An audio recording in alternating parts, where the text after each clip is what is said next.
I'm Asher. And we'd like to welcome you to Region 10's Dyslexia Connect. We're going to give you some home strategies so that your child can be more successful. Welcome to Asher and Miss Nancy's Home Improvement. Are you comfortable? Well, I'm comfortable for work. No, for home. No, I'm not comfortable for home at all. Okay, we're gonna have to go change. Ready? 1, 2, 3. Okay, it's just like... I just love being home. All right, thank you for joining us for another segment of Home Strategies. Today we're going to talk about writing. When you get identified with dyslexia, it also says and other disorders. So you'll see that some students with dyslexia will struggle with their writing.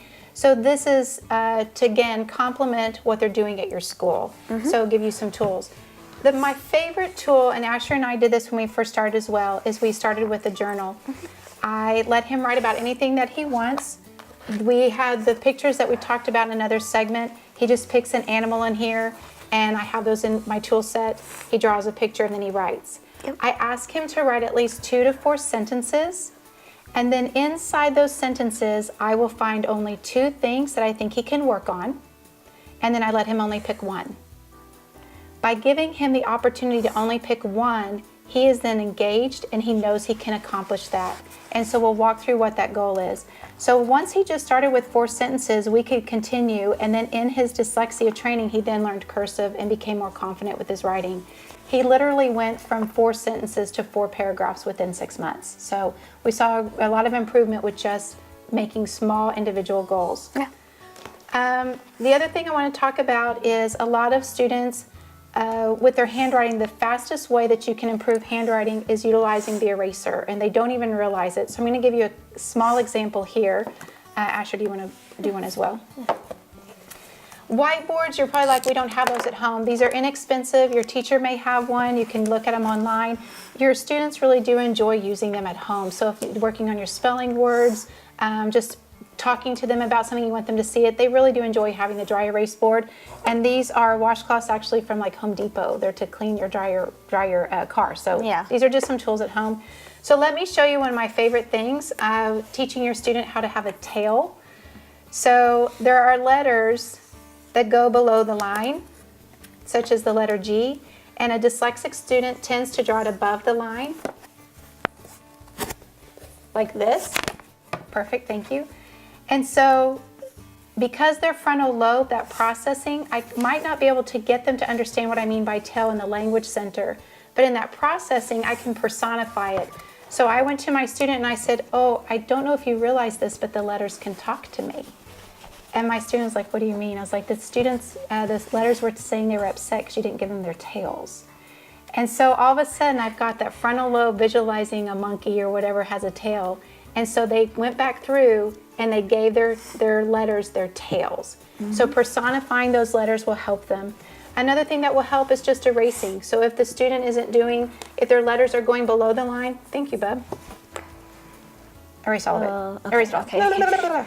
Thank you. I was like, oh. And give me a line. That was perfect, assistant. So if you have a student who's like doing the letter M and the letters are going below the line, which is very common, that's when you have them just use their eraser and all of a sudden their handwriting has improved. And you again just give them a goal. You say, you know, I've noticed that your M is going below the line. Would you like to work on that?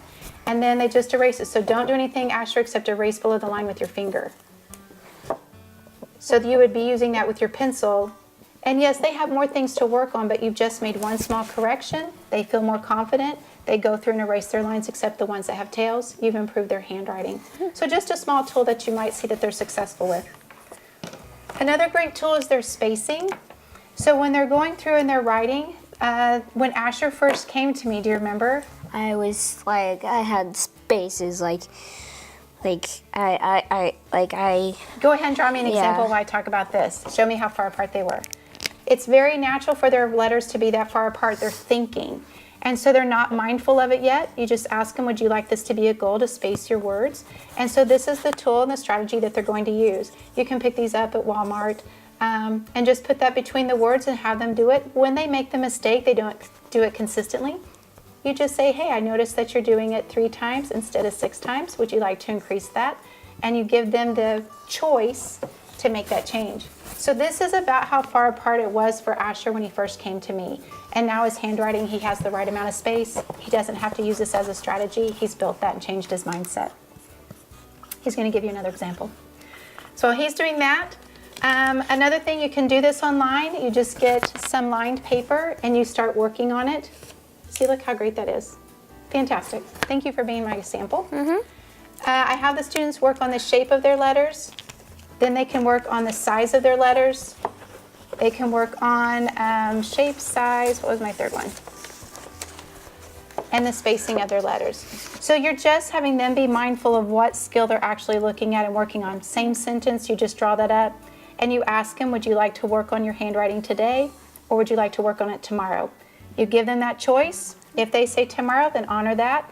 And then these are some ways to improve it. Now, another thing on writing that isn't actually handwriting, but they're writing skills. This is the book that I highly recommend. I got this at Mardell's, but you can probably order it online. If your child, again, this is fourth to 8th grade, they're having a difficult time spelling the word, but not understanding it. So they're not able to retrieve what they mean, which is a processing disorder. So if they have this book available to them at school and at home, then you know that they understand the word easy, but maybe not easily. You would highlight it. Remember, the color is very valuable. You just highlight that word, and then you highlight a synonym for it. That's all they need to know on that page. They're going to increase their vocabulary, their spelling, and their confidence. On their accommodations, they can have word lists. So talk to your teacher, your dyslexia teacher, and see if these are things that they'll have you utilize at school and at home. So I highly recommend this book. It helps increase their writing vocabulary that reflects their intelligence and the way they speak into print. All right.